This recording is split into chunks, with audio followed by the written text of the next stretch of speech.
Hello everyone, this is Sarmishta. Welcome to your channel. Keep learning where learning becomes easy and enjoyable. In the previous video, we learned how to identify reflexive object and cognate object. There I mentioned some pronouns like myself, yourself, themselves, oneself, and ourselves. We know that these pronouns are sometimes called reflexive pronouns and sometimes emphatic pronouns. So today we are going to learn how to find out the difference between reflexive pronoun and emphatic pronoun. So let's see. On the screen you can see some examples. The same examples are given in the both sections, one for reflexive pronouns and other for emphatic pronouns. একই একই এক্সাম্পলগুলো দুটো সেকশনে দেওয়া আছে। একদিকে লেখা আছে reflexive pronoun আর একদিকে লেখা আছে এমপ্যাথিক প্রোনাউন। সো যদি এক্সাম্পলগুলো একই একই হয় তাহলে আমরা ডিফারেন্সিয়েট করব কিভাবে যে কোনটা রিফ্লেক্সিভ প্রোনাউন আর কোনটা empathic pronoun? Do remember the difference depends on how they are used. আমরা সেন্টেন্সে প্রোনাউনগুলোকে কিভাবে ইউজ করছি তার উপরেই নির্ভর করবে সেই প্রোনাউনটা রিফ্লেক্সিভ না এমপ্যাথিক। দেখো,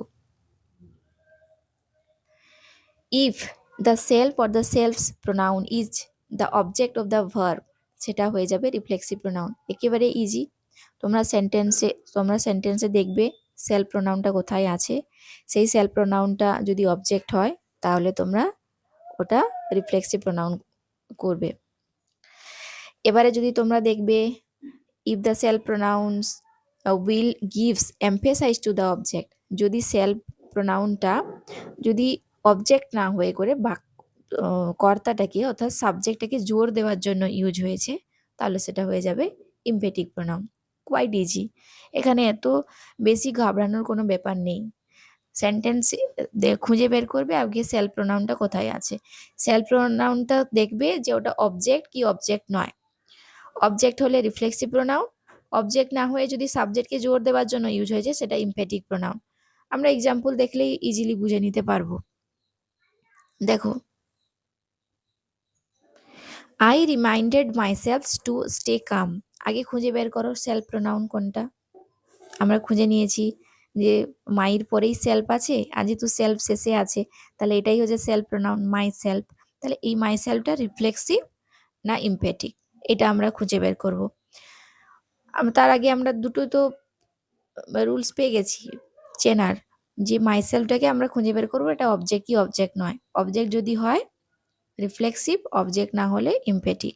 তা অবজেক্ট আমরা কিভাবে খুঁজে বের করি সেটা অলরেডি আমরা ইন দ্য প্রিভিয়াস ভিডিওসগুলোতে আমরা শিখে গিয়েছি। আর যারা শেখোনি তারা ডেসক্রিপশন বক্সে লিঙ্ক পেয়ে যাবে, তোমরা ওখান থেকে খুঁজে নিতে পারবে। তো আমরা যারা জানি যে ভার্বকে আমরা what, whom, to whom or for whom দিয়ে কোয়েশ্চেন করি, যেটা আনসার পাই সেটা হচ্ছে অবজেক্ট। তাহলে এখানে আমরা কোয়েশ্চেন করতে হবে আমাদেরকে যে to whom did I remind, আমি কাকে মনে করিয়ে দিয়েছিলাম। আনসার আসছে মাইসেলফ। তাহলে এখানে মাইসেলফ কিন্তু অবজেক্ট, তাহলে অবজেক্ট যেহেতু এটা তাহলে রিফ্লেক্সিভ প্রোনাউন হবে। ইজি। এবার দেখো, the teacher herself prepare the lesson. খুঁজে বের করবো। হারসেলফ পেয়ে গেছি, হারসেলফ এটা অবজেক্ট কি অবজেক্ট নয়। প্রশ্ন করি, what did the teacher prepare the lesson. এখানে তো আনসার হারসেলফ হচ্ছে না, তাহলে হারসেল তো এখানে অবজেক্ট নয়। তাহলে অবজেক্ট এখানে কিসের জন্য, সরি হারসেলটা এখানে কিসের জন্য ইউজ হয়েছে, জোর দেওয়ার জন্য। কাকে? সাবজেক্ট। এখানে সাবজেক্ট কে? দ্য টিচার, মানে আর কেউ নয়, টিচার নিজেই কিন্তু এই লেসনটা প্রিপেয়ার করেছেন। তাহলে এখানে হারসেলটা হয়ে যাবে empathic pronoun. Next example, we congratulated ourselves on our success. Self pronoun খুঁজে বের করো। আওয়ার সেলভস, দেখো এটা অবজেক্ট কি অবজেক্ট নয়, তোমরা নিজেরা করো, প্রশ্ন করো ভার্বকে।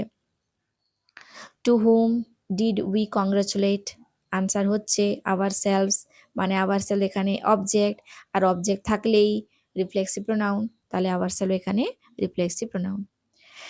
Next, he himself solved the difficult problem.